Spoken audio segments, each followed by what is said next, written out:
Walden, or Life in the Woods by Henry David Thoreau. First section, Economy. When I wrote the following pages, or rather the bulk of them, I lived alone in the woods, a mile from any neighbour, in a house which I had built for myself, on the shore of Walden Pond in Concord, Massachusetts, and earned my living by the labour of my hands only. I lived there 2 years and 2 months. At present, I am a sojourner in civilized life again. I should not obtrude my affairs so much on the notice of my readers, if very particular inquiries had not been made by my townsmen concerning my mode of life, which some would call impertinent, though they do not appear to me at all impertinent, but considering the circumstances, very natural and pertinent. Some have asked what I got to eat, if I did not feel lonesome, if I was not afraid, and the like. Others have been curious to learn what portion of my income I devoted to charitable purposes, and some who have large families, how many poor children I maintained. I will therefore ask those of my readers who feel no particular interest in me to pardon me if I undertake to answer some of these questions in this book. In most books, the I, or first person, is omitted. In this, it will be retained that, in respect to egotism, is the main difference. We commonly do not remember that it is, after all, always the first person that is speaking. I should not talk so much about myself if there were anybody else whom I knew as well. Unfortunately, I am confined to this theme by the narrowness of my experience.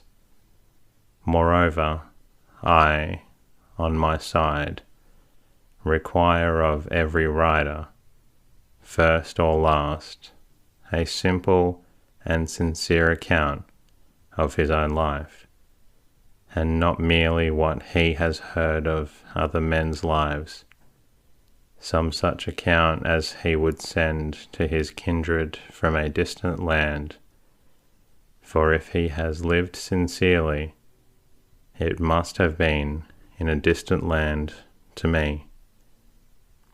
Perhaps these pages are more particularly addressed to poor students.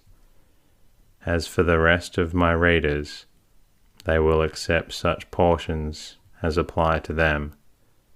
I trust that none will stretch the seams in putting on the coat, for it may do good service to him whom it fits. I would fain say something not so much concerning the Chinese and Sandwich Islanders as you who read these pages, who are said to live in New England. Something about your condition, especially your outward condition or circumstances in this world, in this town, what it is, whether it is necessary that it be as bad as it is, whether it cannot be improved as well as not. I have travelled a good deal in Concord, and everywhere, in shops and offices and fields, the inhabitants have appeared to me to be doing penance in 1,000 remarkable ways. What I have heard of Brahmins sitting exposed to 4 fires and looking in the face of the sun, or hanging suspended with their heads downward over flames, or looking at the heavens over their shoulders, until it becomes impossible for them to resume their natural position. while from the twist of the neck nothing but liquids can pass into the stomach, or dwelling chained for life at the foot of a tree, or measuring with their bodies, like caterpillars, the breadth of vast empires, or standing on one leg on the tops of pillars, even these forms of conscience penance are hardly more incredible and astonishing than the scenes which I daily witness. The 12 labours of Hercules were trifling in my comparison with those which my neighbours have undertaken, for they were only 12, and had an end.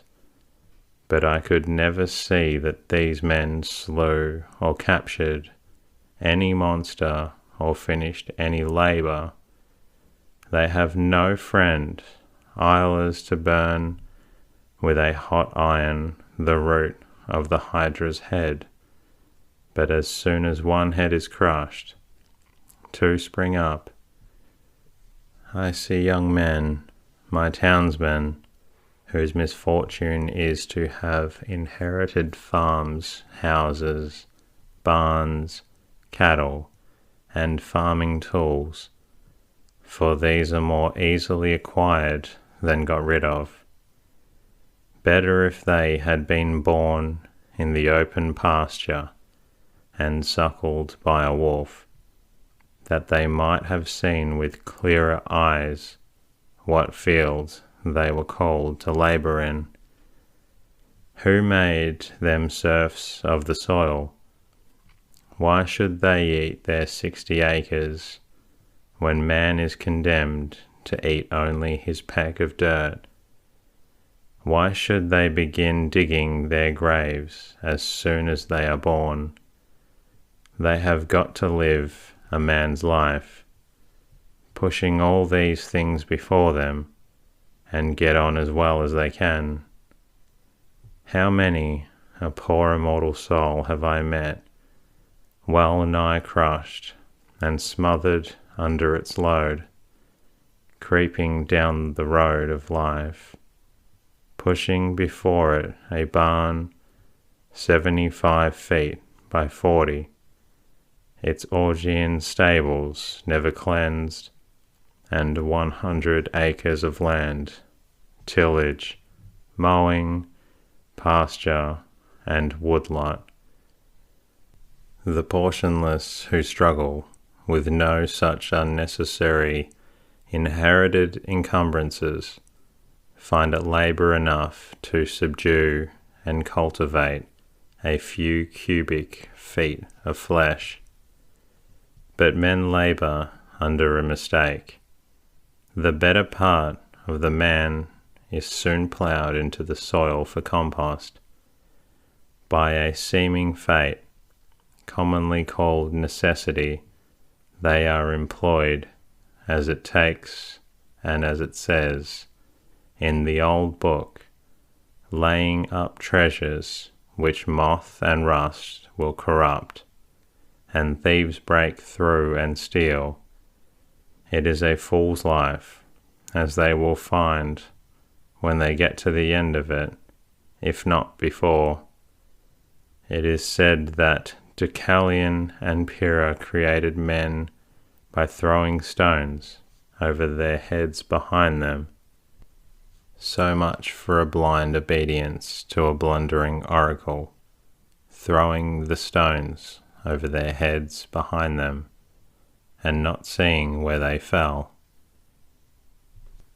Most men, even in this comparatively free country, through mere ignorance and mistake, are so occupied with the factitious cares and superfluously coarse labours of life that its finer fruits cannot be plucked by them. Their fingers from excessive toil are too clumsy and tremble too much for that. Actually, the labouring man has not leisure for a true integrity day by day. He cannot afford to sustain the manliest relations to men, his labour would be depreciated in the market. He has no time to be anything but a machine. How can he remember well his ignorance, which is his growth requires, who has so often to use his own knowledge? We should feed and clothe him gratuitously sometimes, and recruit him with our cordials before we judge of him. The finest qualities of our nature, like the bloom on fruits, can be preserved only by the most delicate handling. Yet we do not treat ourselves, nor one another, thus tenderly. Some of you, we all know, are poor, find it hard to live, are sometimes, as it were, gasping for breath. I have no doubt that some of you who read this book are unable to pay for all the dinners which you have actually eaten, or for the coats and shoes which are fast wearing, or are already worn out, and have come to this page to spend borrowed or stolen time, robbing your creditors of an hour. It is very evident what mean and sneaking lives many of you live, for my sight has been whetted by experience, always on the limits, trying to get into business and trying to get out of debt.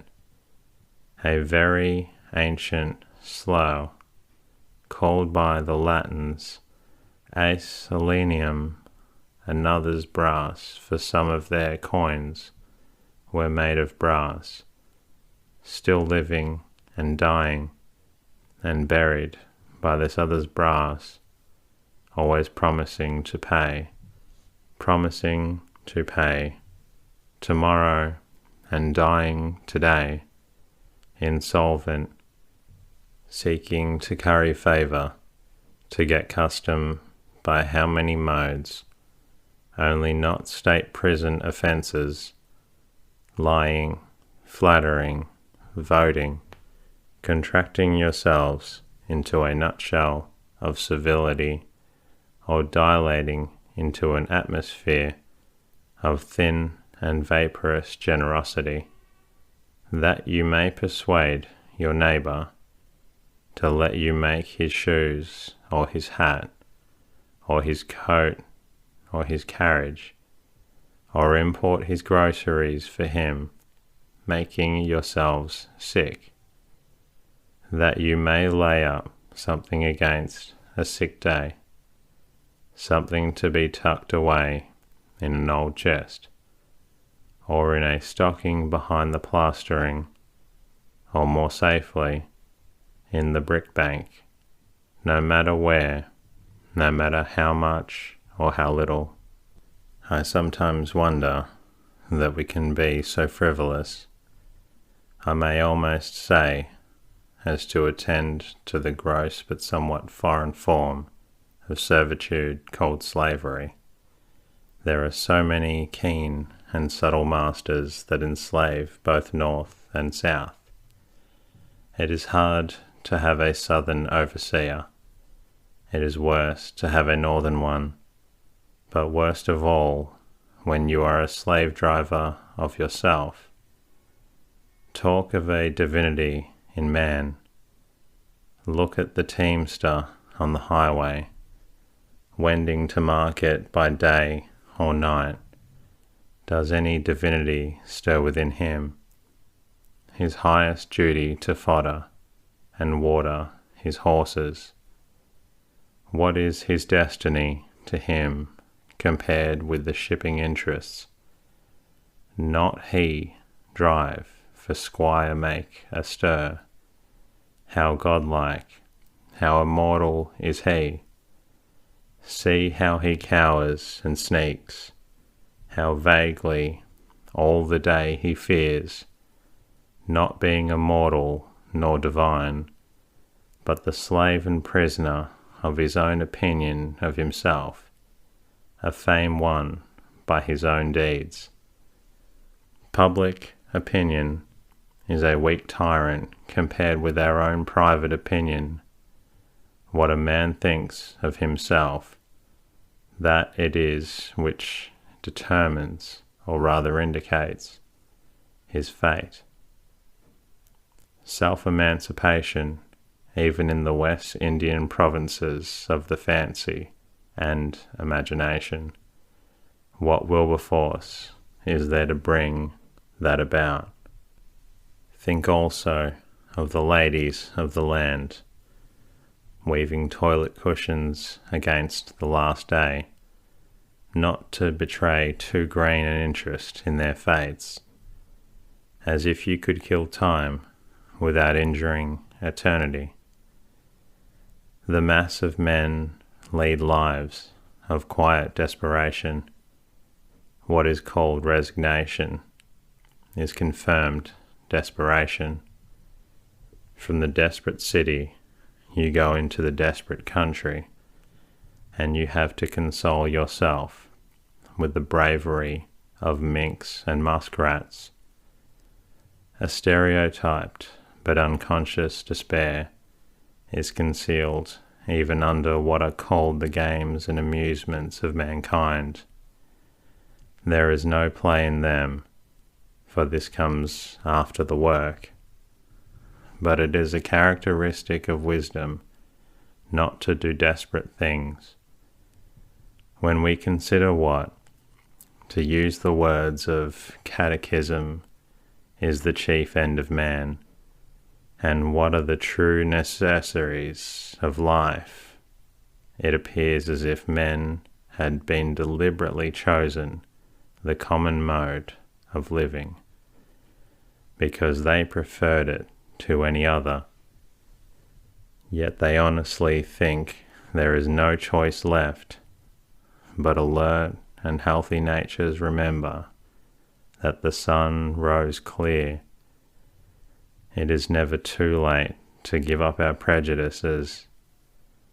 No way of thinking or doing, however ancient, can be trusted without proof. What everybody echoes, or in silence passes by as true today, may turn out to be falsehood tomorrow, mere smoke of opinion, which some had trusted for a cloud that would sprinkle fertilizing rain on their fields. What old people say you cannot do, you try, and find that you can.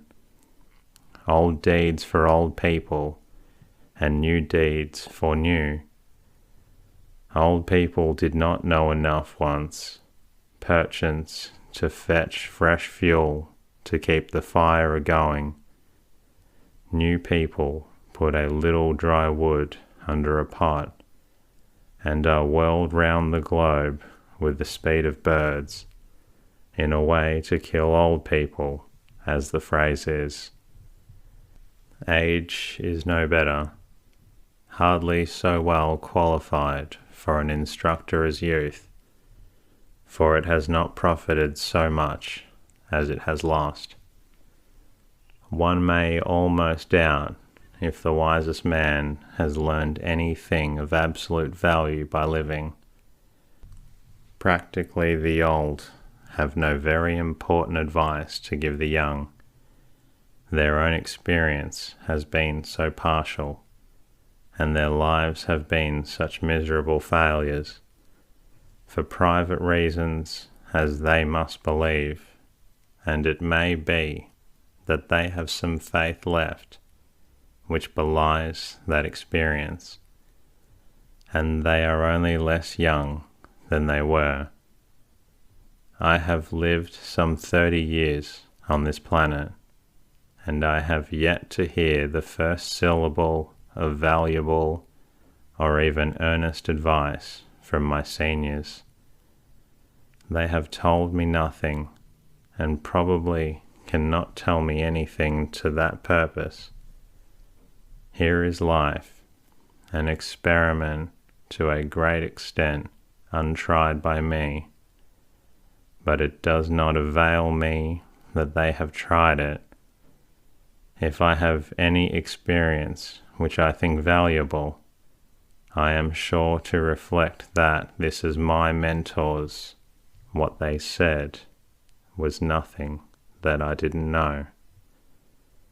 One farmer says to me, "You cannot live on vegetable food solely, for it furnishes nothing to make bones with," and so he religiously devotes a part of his day to supplying his system with the raw material of bones, walking all the while he talks behind his oxen, which with vegetable-made bones jerk him and his lumbering plough along in spite of every obstacle.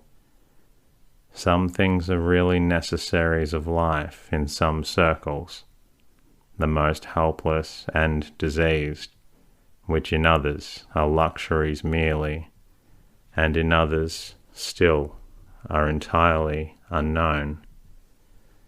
The whole ground of human life seems to some to have been gone over by their predecessors, both the heights and the valleys, and all things to have been cared for.